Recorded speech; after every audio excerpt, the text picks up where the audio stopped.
بسم الله الرحمن الرحيم. اللهم صل على محمد وآل محمد. اللهم كن لوليك الحجة ابن الحسن صلواتك عليه وعلى آبائه في هذه الساعة وفي كل ساعة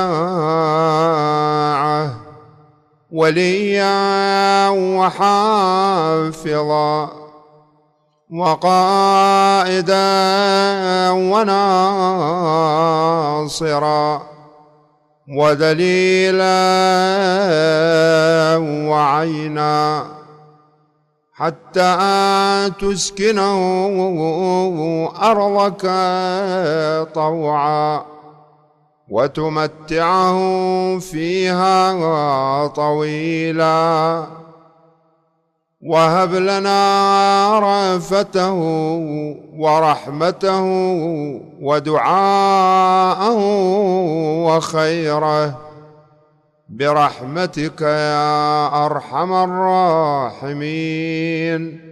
وصلى الله على محمد وآله الطاهرين.